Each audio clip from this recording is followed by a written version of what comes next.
My name is Karen Carroll. This is Jaime Carroll. We're a mother and daughter team. Our goal is to give nurses the knowledge and insight they need to give the best possible patient care. We want to help you gain the skills to pass the PCCN or the CCRN test. We want to transform and energize your practice. So today we have a really full schedule. We're going to be focusing on respiratory. Jaime. Yeah, so today we're going to talk about pneumonia, respiratory failure, aspiration, and we're also going to talk about acute respiratory distress syndrome. Start with a case study because we love to talk about patients and that's how we learn best as nurses, talking about our patients. So what we'll do is we'll talk about Mrs. Breathless. So Mrs. Breathless is a 57-year-old female. She just had a hip replaced about 3 days ago. She's on the medical ward. Actually, she's on the surgical ward, medical surgical. She's getting ready to go home. However, during shift change, she developed a fever. Her respiratory rate increased and she became a little anxious. So the surgical nurse called a rapid response and the ICU nurse showed up. What they did is they ordered some chest x-ray. They ordered some blood cultures and they also placed her on some oxygen. So her vital signs right now are about 120 over 80, so good blood pressure. Her heart rate's a little bit more tachycardic, around 90 to 100. She actually was on no oxygen during day shift, but on night shift, they had to increase her oxygen to 6 liters of nasal cannula. She's requiring a lot more oxygen. What are more signs and symptoms of pneumonia? Yeah, this is classic, what we're seeing here with pneumonia. And one of the first thing that you see is dropping oxygen saturations and then needing more oxygen or having to actually add oxygen to her. If you listen to her lungs, you're going to hear inspiratory crackles or maybe bronchial sounds over the area where the pneumonia is. And what do those crackles sound like? Yeah, so you know, I think it's classic with nurses is it's kind of like if you take your hair, put it in front of your ear, you kind of hear a little crackling sound. That's kind of what the crackles here sound like. Yeah. But with the bronchial sounds, it's going to sound full, is what you're going to hear. So that's something you might notice. Also, if you look at the lab work, the WBCs could be elevated or they could be low, just like in sepsis. Also, you could see a patient could be febrile or they could be hypothermic even. They could be like a temperature of 36. So just a little bit more information. Mrs. Breathless, her x-ray came back and it showed lower lobe infiltrates. Okay, but it's unilateral. Oh yes, unilateral. Yeah, so that's one side. Right, so right now she has unilateral pneumonia. Another couple of things that you might want to think about here is that she has what's called hospital-acquired pneumonia. Or another term is non-ventilator hospital-acquired pneumonia. So you may see both. So we'll call it hospital-acquired pneumonia just for the ease of talking about it. This is a problem that has been sort of under-recognized and really under-managed. We've been really focused on the VAP, which is ventilator-associated pneumonia. We've put a lot of effort into that, and we've actually got some really good results with that. Yeah, I've heard of VAP. I've never heard of hospital-acquired pneumonia. I know. There's 2 nurses that have done some excellent studies on this, Quinn and Baker. They did 2 studies that were really interesting. They showed us some things that we did not really know. And one of them is that the incidence is actually higher than VAP. What? Yeah. Really? Yeah, there's more people get hospital-acquired than they do VAP. And then the other thing that I thought was kind of interesting is that 46% of the patients that have HAP, H-A-P, they've spent some time in the ICU. And like about 27% of those, it's recognized in the ICU. So this isn't just a hospital problem, it's an ICU problem too. We have some work to do. We do. And we have a VAP bundle. Yeah, so what's the VAP bundle? So if we look at what the VAP bundle is, then maybe we can start to think about what might make a good HAP bundle. So it gets kind of confusing, HAP and VAP. Okay. It does. It does. So let's talk about VAP bundle first. So that's a patient in the ICU who's on the ventilator. So head of the bed, 30 degrees or more, daily sedation vacations, mouth care. Big thing we want to do is make sure to do regular and just really thorough mouth care. And so why is that? Well, you know, those oropharyngeal secretions, they have a way of getting themselves down into the lower airways, and that's what causes the pneumonia. And I read the bacteria in the mouth is just insane. I know, we don't want any of those, you know, how we see sometimes you come on and patients kind of got goobers. Yeah. We don't want that. So clean mouth care, good mouth care is really important. There's some great products out there to do that. That are packaged in like 4-hour increments. They're really nice. So that's the thing to do with that. But also in the VAP bundle, there's sedation vacation, there's readiness to wean. Every day you want to assess the readiness to wean from the ventilator, and then caring for ventilator equipment so that the circuits aren't contaminated in any way is really important. There's 2 things in the bundle, in the VAP bundle, that are kind of odd. One is peptic ulcer prophylaxis and DVT prophylaxis. Mm-hmm. So those are 2 things that are also in that VAP bundle. Yeah, what about the HAP? Okay, so there are evidence for things that can help with HAP too. So hospital-acquired pneumonia, some of the interventions, and actually all of the interventions, are nurse-driven interventions. Oral care, regular oral care, head of the bed 30 degrees or more, using your incentive spirometer and coughing and deep breathing, and early mobility are those. That's the foundation of a HAP bundle. And I think nurses could be on the forefront of developing that for their hospitals. But it's not really developed in most hospitals, so it's something that we could really work on. But there are interventions that have been shown to decrease the incidence of HAP in hospitals. Mouth care and good mouth care, regular mouth care, head of the bed up 30 degrees, using your incentive spirometer, or the patient using their incentive spirometer, and coughing and deep breathing. And then early ambulation is essential. So that would be really all nursing interventions. So that's kind of where we need to go. Yeah. Well, thanks for clearing up the differences between HAP and VAP. Sure. Let's check in on Mrs. Breathless. Okay. Mrs. Breathless, well, she definitely has respiratory failure. I don't think she aspirated because she's not confused or disoriented, but she does have signs and symptoms of acute respiratory failure, which are low oxygen in the blood, increased respiratory rate, and tachycardia. So there are 2 different types of respiratory failure, acute respiratory failure. One type is type 1, and that's when your oxygen is really low in your blood, but your CO2 is normal. This can be non-cardiogenic or cardiogenic, and some examples of that are like pulmonary edema, heart failure, pneumonia. What else, Karen? What else is there? Well, pneumonia, of course, in this situation is what she's experiencing. Yeah.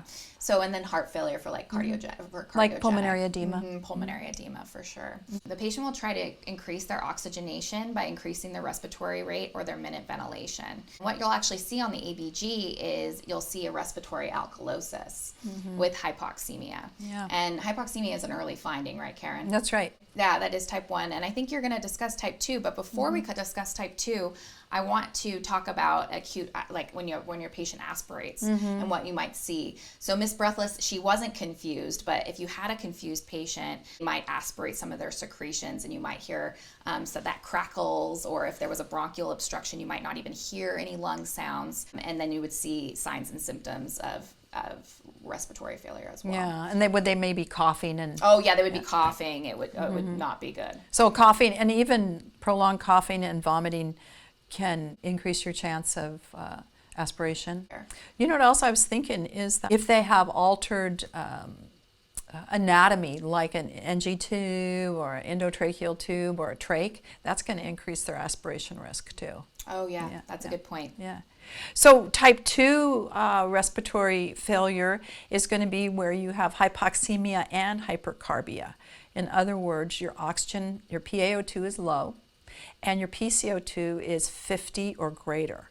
So that's a second type of respiratory failure, and that's generally seen in people with chest wall abnormalities or in patients who have neuromuscular problems and their chest doesn't move well. They have problems with ventilation. And the group of people that we mostly see it in COPD. That's right, COPD. Our COPD patients present with type 2 respiratory failure all the time. One of the things that's interesting about that is that they have signs of hypoxemia, but they also have signs of acidosis. And so we need to know what those signs are too. So with acidosis, you're going to have a patient who's more irritable. They might have some dizziness or muscle twitching. They might even have papillary edema. You'll also see hypertension sometimes is common, and they might even be diaphoretic. Oh, wow. Yeah. So if we get back to Mrs. Breathless, let's just look at what her arterial blood gas is, and then I'm going to have you go over PF ratio, okay? So Mrs. Breathless presents with a respiratory alkalosis, but it's very mild. Her pH is 7.46, her PCO2 is 33, her bicarb is 24, and her PaO2 is 80. Okay, but she's on 50% now too, so we have to remember that. So tell us about PF ratio, Jaime, and then maybe we can do Mrs. Breathless's PF ratio. Sounds good. Yeah, PF ratio is a great way to know how your patient is oxygenating by the amount of oxygen they're receiving. I love it. You can gauge how well they're doing by different interventions that you've been doing. So let's just do a normal PF ratio. So you or I will have a PaO2 of 80 to 100. That is normal PaO2. And then in the atmosphere right now, we're breathing 21% room air. Okay. So it's a very simple math equation. I'm not very good at math, so if I can do it, you can do it. So basically, if I have a PaO2 of 100 in my blood, and all you have to do is divide 100 by 0.21.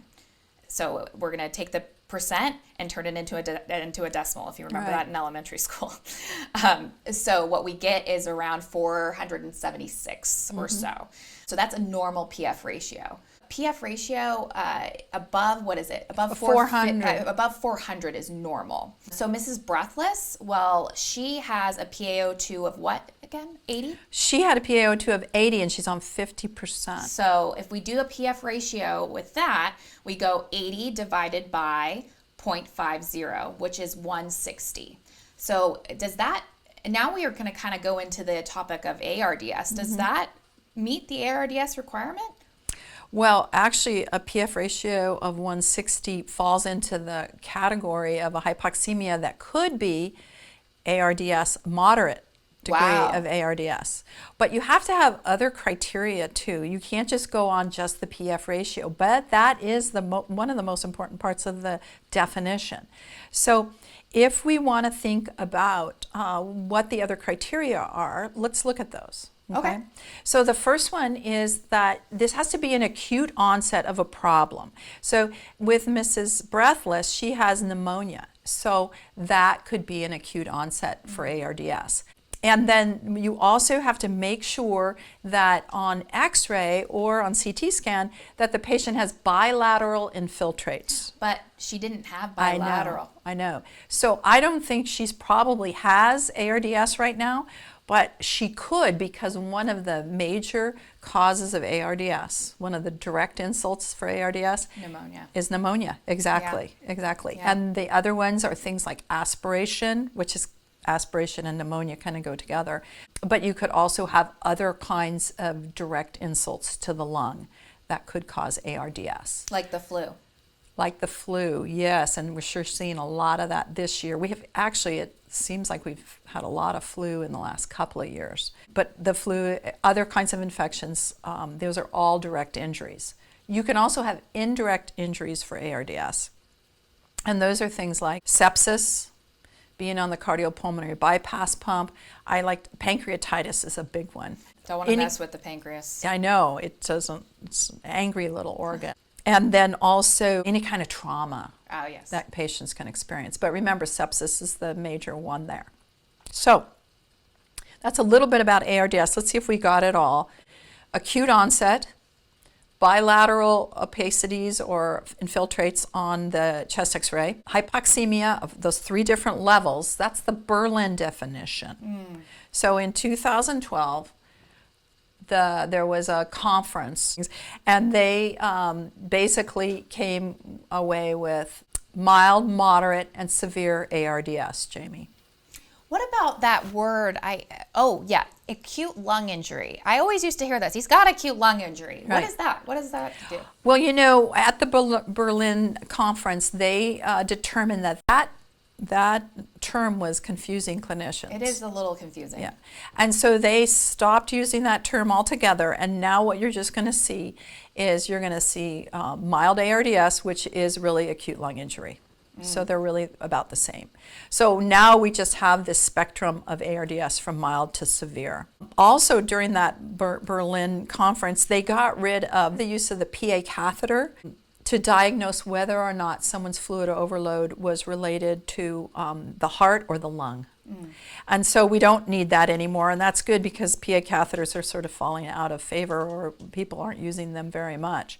So you can use other techniques. You can do an echocardiogram, you can do a good physical assessment and determine if that pulmonary edema that you're seeing on x-ray, bilateral infiltrates, has anything to do with the heart, or is it all the lung? If it's all the lung, it's ARDS. If it's the heart, you might be able to assist the heart or manage fluids and see improvement in the chest x-ray. Sometimes people have both. They have a pulmonary component and a cardiac component that's going on at the same time. And so you could actually have a failure from the heart and also ARDS at the same time. So I think we need to talk about ARDS and what it actually is, since we kind of defined the differences between mild, moderate, and severe. However, we need to talk about the pathophys. But let's check in on our patient, Mrs. Breathless. How's she doing, Mom? Well, she's actually had to be transferred to the ICU. Oh, no. Her oxygen needs were not being met with the BiPAP, and so now we've intubated her and we put her on mechanical ventilation. She's receiving an FiO2 of 70% now. She's on a PEEP of 13, and we're using 6 mLs per kilo of predicted body weight for her tidal volume. Her respiratory rate on the ventilator is about 18. So she's mechanically ventilated, we're sedating her, and we're going to start her on neuromuscular blockade.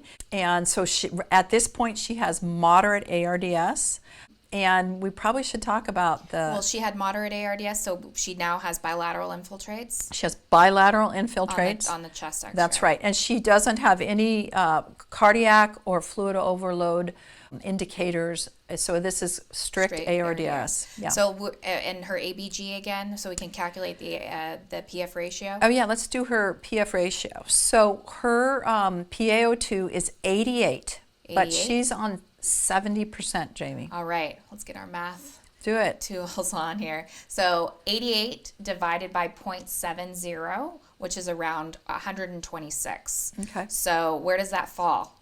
That falls still in the moderate range of ARDS, because severe is going to be a PF ratio under 100. But she was literally walking to go home.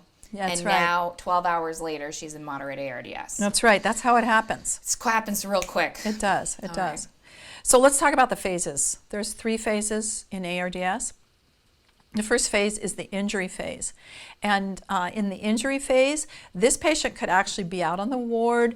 They might even be in the ED. They could even be at home. It's a real possibility, particularly with the flu, that kind of thing. It's very possible. When this patient presents to us, they're going to have that refractory hypoxemia. And they're going to start doing something called shunting.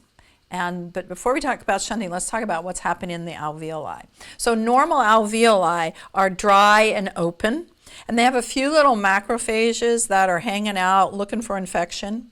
But for the most part, the alveoli is dry and open. The membrane between the alveoli and the capillary, there's not a lot of fluid buildup in there, and the gas can just diffuse really easily across that alveoli. But during this injury phase, what happens is the little macrophages, they sound the alarm and they say, we're in trouble here, there's something going on. They recruit more white blood cells to the area, fluid starts to develop in the alveoli, mediators are released, inflammatory mediators are released, and now we're going to get alveoli that have fluid in them. It sounds hard to oxygenate. Yes, it's really hard to move oxygen through fluid. CO2 is 20 times more diffusible than oxygen, so your primary problem is going to be oxygenation first, at least in phase 1 and phase 2 is oxygenation. So that's phase 1. Phase 2 is the reparative stage, and in this stage, the lung is actually trying to repair itself, and in doing so, it actually makes things a little worse. The alveoli now fill with proteins and exudate, the capillary permeability is increased, the lung is getting wet. So there's a lot of fluid on the lung, and the lung gets wet and stiff, and that's really what happens in phase 2. So in severe ARDS, the mortality rate's pretty high. So we want to try to catch people in phase 1 and phase 2. So let's talk about phase 3. This is called the chronic or the fibrotic phase. And this is where now the lungs are really quite injured. They have scar tissue. It's very hard to diffuse gas across scar tissue. It's pretty much not possible. And now your patient will actually have a respiratory acidosis. They probably have a metabolic one too, but respiratory acidosis, that CO2 cannot be eliminated. So one of the things that happens in this final phase is multi-system organ failure. Nurses, we usually think of it as being the kidneys. And we watch the creatinine and go up and urine output go down. But we have to think about our other organs. But we do have kidney issues. It's one of the major organs that goes. Yeah. Yes. But some of our other organs you might want to think about is the cardiovascular system. If your patient is now on like norepi or dopamine to support their blood pressure, the cardiovascular system has failed. If you're seeing the bilirubin go up, your liver has failed. If you're seeing a drop in your platelets or coagulation issues, you're having coagulation problems, which is like an organ also. So these are all things you want to think about. Also think about your brain. Now by this time she's sedated and even on neuromuscular blockade, but would probably, if she wasn't, she'd probably have a change in her LOC. And right now her Glasgow Coma Scale is very low.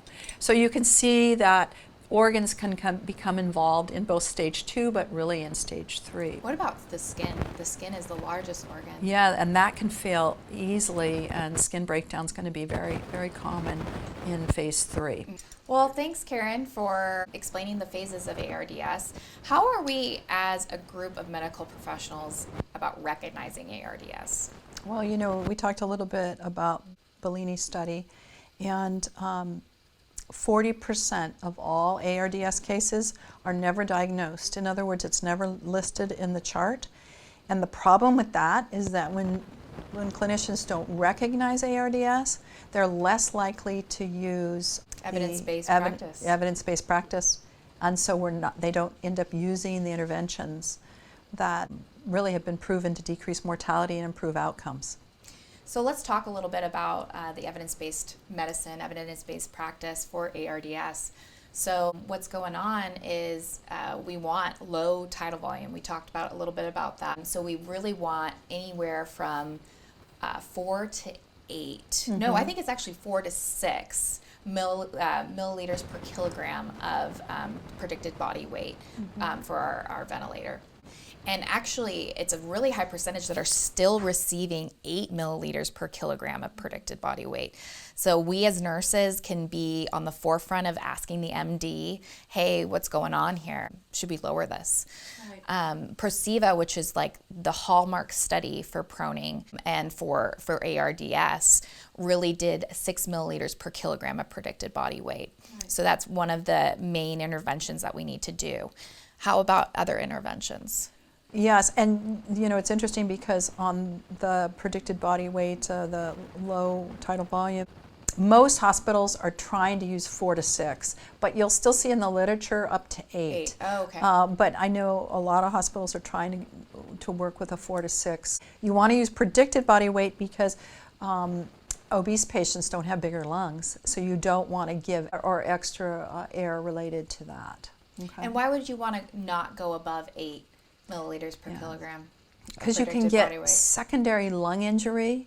You overstretch the alveoli, causing inflammation. You can get barotrauma. You can actually have a pneumothorax by using too high a tidal volume. Interesting. Yeah.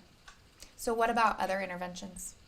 So we've talked about low tidal volume as being one of the primary interventions. The next three that are really essential are prone positioning, use of PEEP, and being liberal with using PEEP, and neuromuscular blockade. So Let me talk a little bit about proning. okay, that'd be great. I do love proning. It's really great. It's really the only intervention that's like actually fixes the problem by getting the secretions out of the lungs. So when you turn a patient on their stomach, all of that secretions is going to come out of their nose, out of their mouth. It's really quite disgusting, but it's actually helping our patient. You know, Absolutely. it's helping getting all of that pulmonary edema and helping oxygenate the patient's alveoli by getting that fluid out. Usually, you want to prone anywhere from Presiva, the grand study did about 17 hours in prone position. Also, proning helps with. So you want to do about 17 hours In a more or less 24-hour period. in a 24-hour period. Also, what happens with proning is that when you turn the patient on their stomach, that heavy abdomen and that heavy heart that's been affected by this acute respiratory distress syndrome, we take all of the weight off of the lungs, and now the lungs can heal. And also, when you prone a patient, it decreases the stress and the strain on the lungs, and also it Decreases secondary lung injury. Oh, Yeah. yes. So proning is, all of the major organizations that work in critical care are recommending that as a standard of care. Standard. Yeah. So proning, a lot of hospitals are getting started with their proning programs, and they can use an automated bed or they can use manual proning, but they just need to get their patients proned. The other two interventions are PEEP, and not hesitating to use higher levels of PEEP and maybe coming down on the FiO2 a little bit.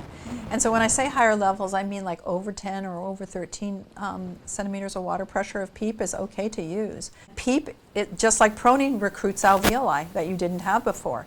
So it's going to keep the lung open and your alveoli are not going to collapse. So it's really important not to break the ventilator circuit, because when you do, all those alveoli that you had recruited are going to collapse. Wait. You think you can't disconnect the ventilator when transferring a patient? No, you do not want to do that. Oh. Yes. So if you disconnect the circuit, you better have a really good reason, not just to move this IV line from this side of the circuit to the other side. It has to be a really good reason. Also, you want to have an ambu bag at your bedside with a PEEP valve on it and have it dialed to the appropriate level of PEEP. And be careful, you don't want to just indiscriminately use ambu ventilation. You would want to reserve that for emergencies. Like a code. Yeah. And then the final one is neuromuscular blockade, and using it early and for about 48 hours. And really what that's going to do is it's going to improve ventilator synchrony.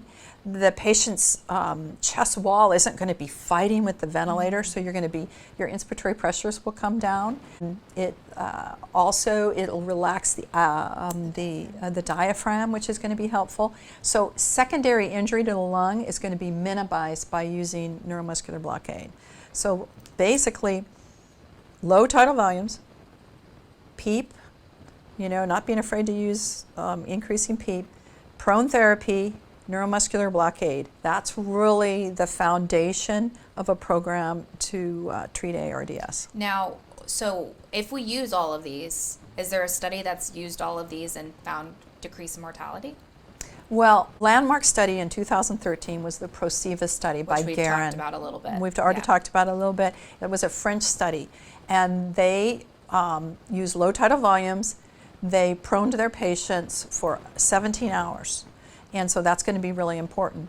And the mortality rate, Jamie, was significantly lower in the prone group, like 50% lower. Wow. It went 50%.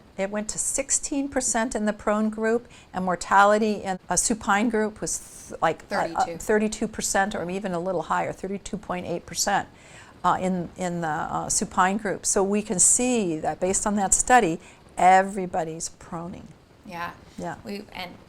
They should be doing these interventions. Yep. We should have a bundle. We should have an ARDS bundle. Yes, ARDSNet, right? Well, that was great to talk about all of the interventions. We're going to create our own bundle, right? Now, what's happening to Mrs. Breathless? Did we Okay. save her? Did we not? Yeah. I don't know. Let's go. Okay, so let's finish up our case study with her. She actually did really well. We caught her early. We caught her when she basically had mild ARDS and recognized it, did all of the interventions. We proned her for 3 days. So she was on prone therapy for 3 days. We were able to wean her PEEP and her FiO2 down during that time. Then we trialed her in the supine position. She did very well. She was intubated for a total of only 6 days, Wow, that's which great. is really not that long. bad, yeah. Basically, on extubation, we started progressive mobility with her. She was moved to the progressive care unit, where with family support, early mobility, and continuing our HAP bundle, which we talked about, she ended up staying in the hospital for about 2 weeks, which is pretty good progress for someone who had ARDS. Yeah. Generally, they spend about a month in the hospital and about 2 weeks in the ICU. But with the early interventions and the evidence-based interventions, she did really quite well. That was We very saved her. effective. We did. Yay! We did. Good job. That's right. So in summary, we've really talked We about talked about pneumonia. We talked about aspiration. We talked about acute respiratory failure, the two different types, and we talked about acute respiratory distress syndrome. Full day was Yes. really fun. Thanks, Karen. Thank you, Jamie.